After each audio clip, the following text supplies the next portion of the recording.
Hello friends, welcome to Commerce Academy. आज की class में हम लोग पढ़ेंगे एडमिशन ऑफ अ पार्टनर। ये एडमिशन ऑफ पार्टनर का फर्स्ट लेक्चर है, जिसमें हम लोग जानेंगे कि एडमिशन ऑफ पार्टनर होता क्या है, effect of admission of a new partner क्या होता है, need for admission of a new partner यानी किसी नए साझेदार को एक साझेदारी फर्म में क्यों एडमिट किया जाता है, इसकी आवश्यकता क्या होती है, और जब कोई भी नया पार्टनर आता है तो उसके रिगार्डिंग एडजस्टमेंट क्या किया जाता है। चलिए शुरू करते हैं हम लोग पहले लेक्चर को। सबसे पहले जानते हैं admission of a new partner होता क्या है। Admission of a new partner refers to entry of a person in the firm as owner resulting the increasing in number of members of the firm. अब देखिए यहाँ पे admission of new partner का मतलब क्या होता है कि किसी भी पार्टनरशिप फर्म में एक नए पर्सन की एंट्री होती है एक ऑनर के रूप में। ठीक है, उससे क्या होता है कि जो फर्म के मेंबर्स होते हैं उनकी संख्या में इंक्रीमेंट होती है, बढ़ोतरी होती है। He she brings capital and amount of goodwill with him और हर सेल्फ। अब जो भी नया पार्टनर आता है किसी भी पार्टनरशिप फर्म में, तो अपने साथ क्या लाता है, कैपिटल लाता है या अमाउंट ऑफ गुडविल लेकर आता है। अपने साथ कैपिटल और गुडविल लेकर आता है। आगे देखते हैं हम लोग। इस पर section 31 clause 1 of the Indian Partnership Act, no new partner can enter into partnership firm until the all partners give their accent.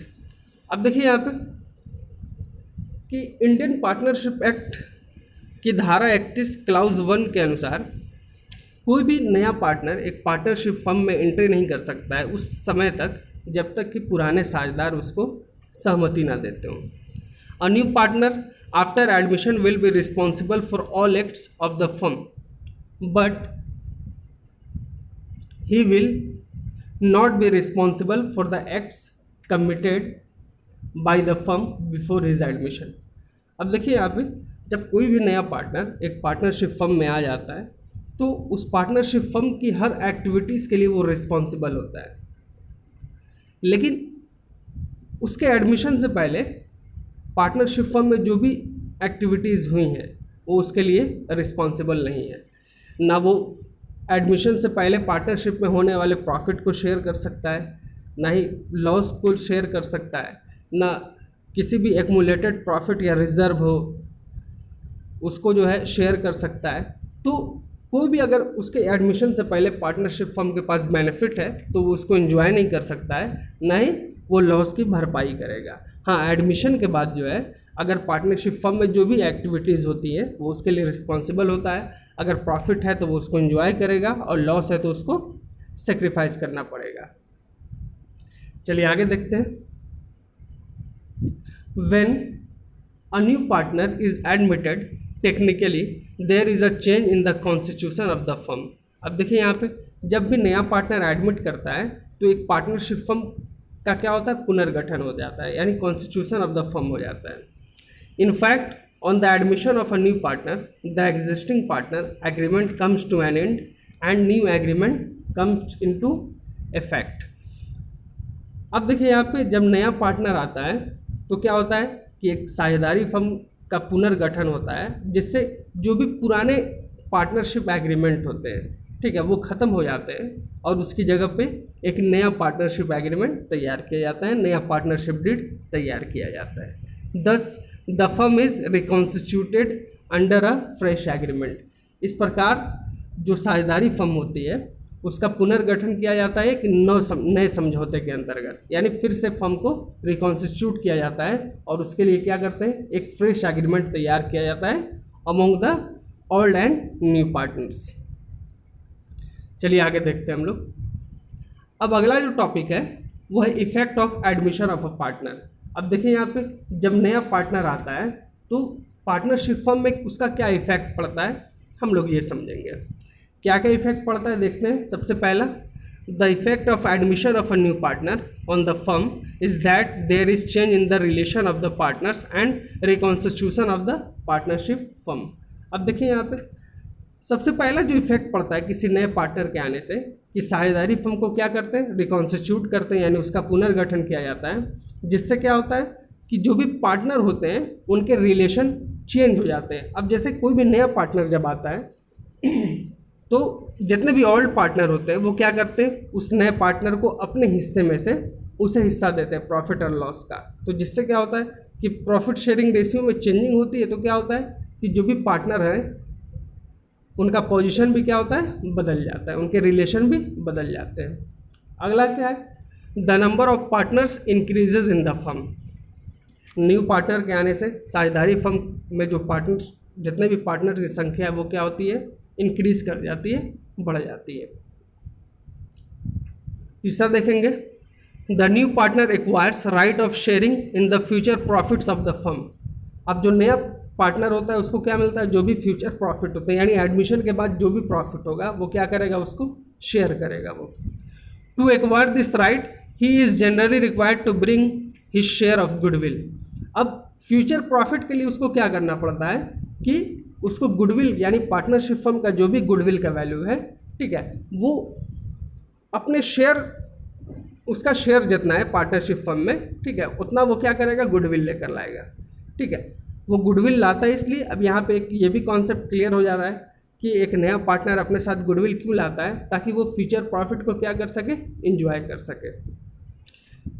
आगे देखेंगे, the amount of goodwill is to be shared by the all partners in their sacrificing ratio.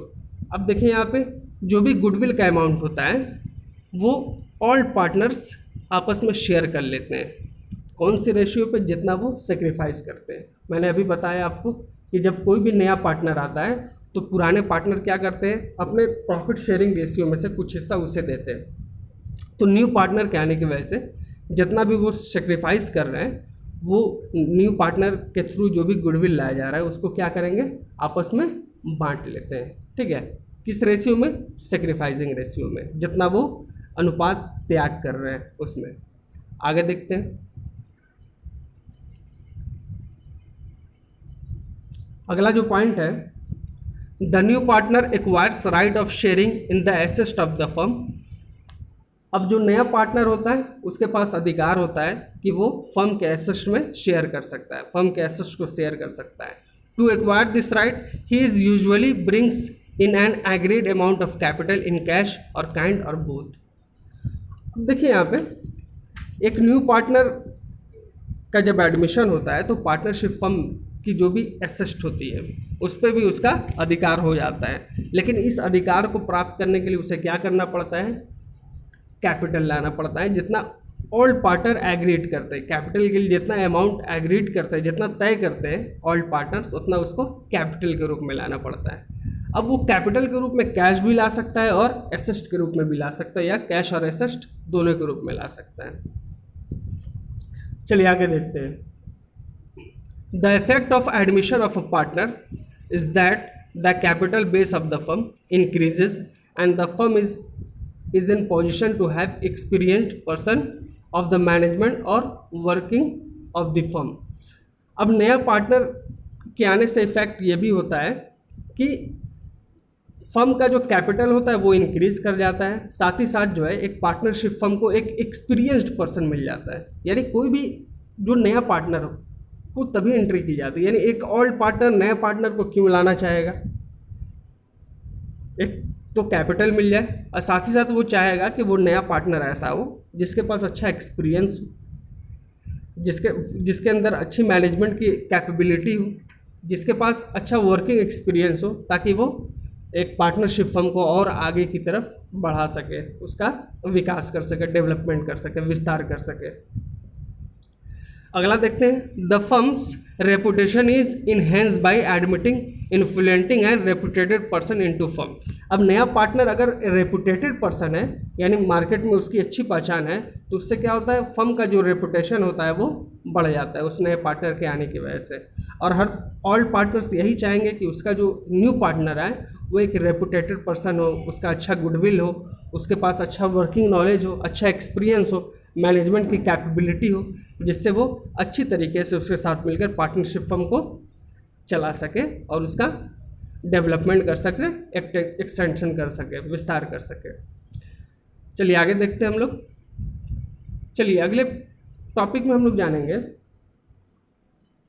Need for admission of a new partner, यानी किसी भी partnership firm में नए partners की आवश्यकता क्यों पड़ती है, क्यों एक नए पार्टनर्स को एडमिट किया जाता है, उसको उसका प्रवेश किया जाता है। पहला नीड क्या है, पहली ज़रूरत क्या है, when more capital is needed for the expansion of business and existing partners considered themselves incapable to meet the requirements. सबसे पहले जो ज़रूरत होती है एक नए पार्टनर की, कि जब जो पार्टनरशिप फर्म होती है उसको ज़्यादा कैपिटल की ज़रूरत पड़ती है एक बिजनेस का विस्तार करने के लिए, यानी एक्सपेंशन करने के लिए। अब जब ओल्ड पार्टनर होते हैं, जब वो देखते हैं कि उनके पास कैपेबिलिटी नहीं है, यानी उनके अंदर योग्यता नहीं है कि वो और कैपिटल लगा सकें उस पार्टनरशिप फर्म को बढ़ाने में, तो वो क्या करते हैं, एक नए पार्टनर को एडमिट करते हैं, जिससे क्या होता है कि वो नया पार्टनर अपने साथ गुडविल लेके कैपिटल लेके आता है। तो कैपिटल जब इंक्रीमेंट होगी किसी भी पार्टनरशिप फर्म की या किसी भी बिजनेस की, तो उससे क्या होगा, उसका विस्तार और विकास किया जा सकता है। चलिए अगली ज़रूरत क्या, अगला नीड क्या है, when there is need for a competent and experienced person for the management and working of the firm। अब देखिए यहाँ पे जब पार्टनरशिप फर्म में एक ऐसे पार्टनर की ज़रूरत पड़ती है जो बहुत एक्सपीरियंस्ड पर्सन हो, यानी बहुत अनुभवी व्यक्ति हो, उसके पास मैनेजमेंट का अच्छा नॉलेज हो, जो पार्टनरशिप फर्म में काम कर सके और एक पार्टनरशिप फर्म को क्या कर सके, डेवलप कर सके। तब जाकर क्या किया जाता है, जो पुराने पार्टनर होते हैं वो ऐसे बंदे को एज अ पार्टनर एडमिट करते हैं अपने बिजनेस में। चलिए तीसरा नीड क्या है, when the reputation of the firm is to be enhanced by admitting influential and reputed person into firm. अब जब एक पार्टनरशिप फर्म का जो रेपुटेशन होता है उसको बढ़ाने की ज़रूरत पड़ती है, उसको इन्हेंस करने की ज़रूरत पड़ती है, तो जो पुराने पार्टनर क्या करते हैं, वो किसी भी रेपुटेटेड पर्सन को एडमिट करते हैं ताकि वो आए, उसके रेपुटेशन से जो पार्टनरशिप फर्म है उसका भी रेपुटेशन क्या हो, आगे बढ़े। चलिए आगे देखते हैं। अगला पॉइंट है, when it is considered desirable to admit any competent and dedicated employees as a partner of the firm, या जब किसी भी पार्टनरशिप फर्म में जितने भी ओल्ड पार्टनर हैं उनको लगता है कि एक ऐसे एम्प्लॉय की ज़रूरत होती है जो बहुत डेडिकेटेड हो और वो एम्प्लॉय एक पार्टनर बनकर उस पार्टनरशिप फर्म में काम कर सके। यानी ऐसा होता है कि जो भी ओल्ड पार्टनर है वो अच्छे से पार्टनरशिप फर्म को चला नहीं पा रहे हैं, तो वो क्या करते हैं, उनको आवश्यकता होती है किसी ऐसे डेडिकेटेड पर्सन को ढूंढने की जो एक अच्छा एम्प्लॉय हो और एक पार्टनर बनकर उसके पार्टनरशिप फर्म में काम कर सके। चलिए आगे देखते हैं हम लोग। अब देखिए यहाँ पे जब भी नया पार्टनर एडमिशन करता है, यानी जब भी न्यू पार्टनर की एंट्री होती है एक पार्टनरशिप फर्म में, तो क्या होता है, कुछ एडजस्टमेंट किए जाते हैं। ठीक है, प्रॉफिट जो पार्टनरशिप फर्म होता है उसमें बहुत सारे बदलाव होते हैं, उस बदलाव के तहत जो है कुछ एडजस्टमेंट किए जाते हैं, कुछ समायोजना की जाती है, हम लोग यहाँ पे क्लियर करेंगे। तो कौन कौन से एडजस्टमेंट किए जाते हैं एक नए पार्टनर के आने के वक्त। सबसे पहला क्या है, calculation of new profit sharing ratio. अब सबसे पहले क्या करेंगे कि न्यू प्रॉफिट शेयरिंग रेशियो निकाला जाता है, क्योंकि जो नया पार्टनर होता है, जो पुराने पार्टनर होते हैं अपने शेयर में से क्या करते हैं, न्यू पार्टनर को हिस्सा देते हैं, तो जिससे क्या होता है उनका जो प्रॉफिट शेयरिंग रेशियो है वो बदल जाता है। तो यहाँ पे निकालना पड़ता है कि उसका अब न्यू प्रॉफिट शेयरिंग रेशियो क्या हो गया। जैसे सपोज जो है ए बी पार्टनर है, ए का जो है 3 है और बी का 2 है, तो इन्होंने क्या किया कि 1/5 जो है किसको दे दिया, सी को दे दिया, न्यू पार्टनर एडमिट किया था।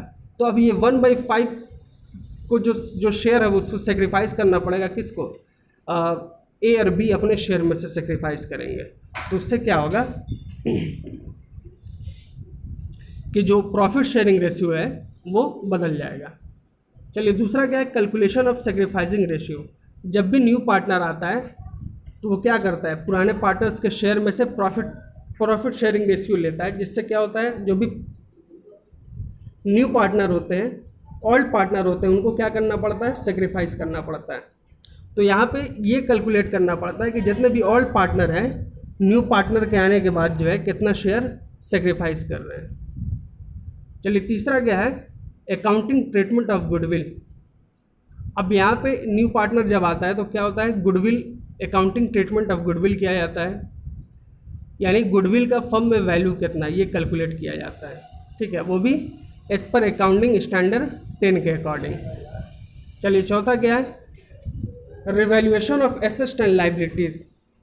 Revaluation of assets and liabilities क्या होता है, ये पिछले चैप्टर में भी हम लोगों ने पढ़ा था कि एसेट्स एंड लाइबिलिटीज़ को रिवैल्यूएट कब किया जाता है। मैंने बताया था जब किसी भी पार्टनरशिप फर्म का रिकॉन्स्टिट्यूशन होता है यानी पुनर्गठन होता है तो वहाँ पे क्या करते हैं, एसेट्स एंड लाइबिलिटीज़ का रिकॉन्स्टिट्यूशन करते हैं। तो एडमिशन ऑफ पार्टनरशिप के टाइम में भी क्या होता है कि एक पार्टनरशिप फर्म का रिकॉन्स्टिट्यूशन होता है, तो यहाँ पे भी एसेट्स एंड लाइबिलिटीज़ को रिवैल्यूएट किया जाता है, यानी देखा जाता है कि एक नए पार्टनर के आने के बाद जो है एसेट्स एंड लाइबिलिटीज़ में क्या बदलाव हो रहा है, उसमें इंक्रीमेंट हो रहा है या डिक्रीज हो जा रहा है। पांचवा क्या है, distribution of reserve slash general reserve slash accumulated profit and losses. अब देखिए यहाँ पे पहले से कोई भी रिजर्व अगर है, यानी एडमिशन से पहले अगर पार्टनरशिप फर्म में कोई भी रिजर्व है, चाहे वो कोई भी रिजर्व हो, जनरल रिजर्व हो या कैपिटल रिजर्व हो, या पहले से कोई भी एक्यूमुलेटेड प्रॉफिट या लॉस हो, यानी पहले से ही प्रॉफिट संचित हो या हानि हो, तो उसको क्या करते हैं, बांट लिया जाता है, किसमें, पुराने पार्टनर्स आपस में डिस्ट्रीब्यूट करते हैं। चलिए लास्ट क्या है, एडजस्टमेंट ऑफ कैपिटल। कैपिटल को क्या किया जाता है, एडजस्ट कर दिया जाता है, यानी कैपिटल का एडजस्टमेंट किया जाता है। पार्टनर्स कैपिटल अकाउंट जब तैयार करते हैं तो ये फाइंड करते हैं कि न्यू कैपिटल कितना आया, ठीक है। तो ये कुछ बेसिक कॉन्सेप्ट थे एडमिशन ऑफ न्यू पार्टनर्स से। हम लोग आगे के क्लासेस में नॉमरिकल प्रॉब्लम भी करेंगे एडमिशन ऑफ न्यू पार्टनर से। आज के क्लास में बस इतना ही, तब तक से बहुत अपना ख्याल रखिए। Thank you.